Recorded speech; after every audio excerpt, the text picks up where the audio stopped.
Hey there, Tad Hargrave from Marketing for Hippies. Hope you're doing well. Today's video is about the question, what befell a people? And this is a question that was offered to those of us who are a part of the Orphan Wisdom School with Stephen Jenkinson.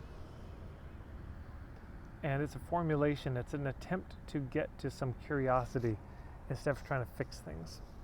Instead of looking at the culture and saying, how do we make it better, to come to this question, so how did it get this way?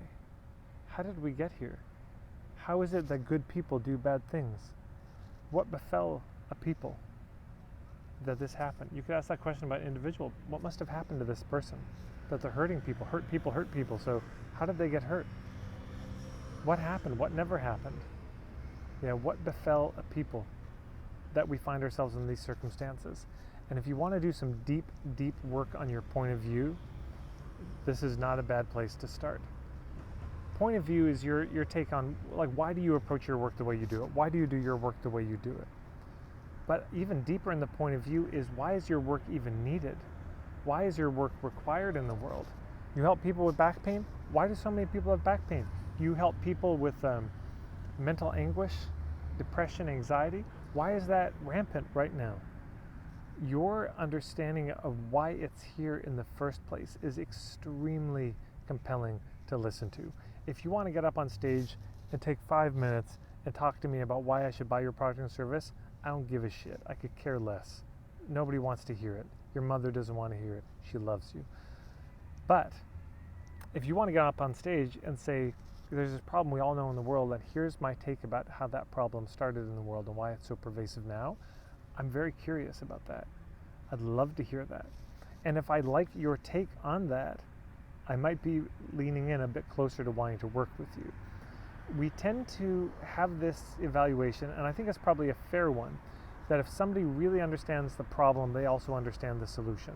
If you understand where an issue came from, then you're going to be more likely to be able to do something about it. If somebody can say, look, this is where this disease really started in the world, and here's what started it, and here's what keeps it persisting, I would tend to trust that person's prescription. If I trust their diagnosis, I will trust their prescription. And so this question, what befell a people? What happened? What didn't happen? That's the deep diagnosis. So that's what I'd invite you to do. Do the deep diagnosis. Read some history. Read books about how it got to be this way on your issue in particular. It's fascinating. It'll give you a lot of stuff to talk about on social media. If you write an ebook, if you do presentations that make you seem real smart, that you could talk about this stuff. It is actually deeply impressive. It's very fascinating, compelling, credibility building, and will probably actually give you new ideas and fresh takes on how to help people resolve the issue in the first place. So there you go. I was really excited to record this video. Something I was thinking about a lot lately, and that came up with a woman, Ingrid Lill, who I recommend checking out. Ingrid, Lill. I can't remember her website exactly. Maybe just ingridlill.com. She does amazing work doing these storyboards for people, and she asked that question. I thought, boy, that's a question I ask people sometimes, but I hadn't thought of asking for a while. She was working with somebody, and she just said, yeah, why is there such a struggle? Why are corporations so tense? Why are people so uptight? Where did this start? Industrial Revolution? I just thought, man, I love that line of questioning. But here's the other reason why this kind of question matters. Because, and I've said this in other videos, if our goal as entrepreneurs is just that we keep making more money from the very specialized problems that people have, you see the trouble with that. It just incentivizes more problems. At some point, we've got to do something about these issues and strike at the root of them.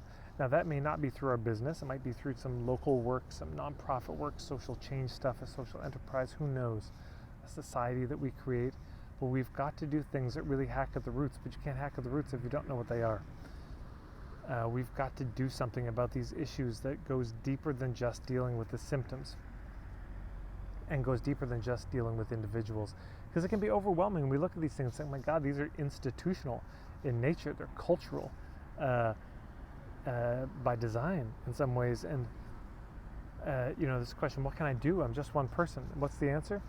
Don't just be one person. get together with other people and organize. But you can't organize unless you know there's a common root and you share an analysis around that. So this is the other beauty of it. The more you learn, the more you get an analysis, the more the door is open to finding other people who share that understanding of why that problem is in the world in the first place and allows you to do something about it. So anyways, a lot here. I think that's it for today. Years from now, people say, what befell your YouTube that you have so many followers? I'll say, people subscribed. That's what it was. You could do that. You could be a part of the answer to that question a decade from now. And don't you want to be a part of the answer and not the problem? So anyways, that's it. You can subscribe. You can like this video. I hope you will. Thank you to everyone who shares these videos up wherever you do.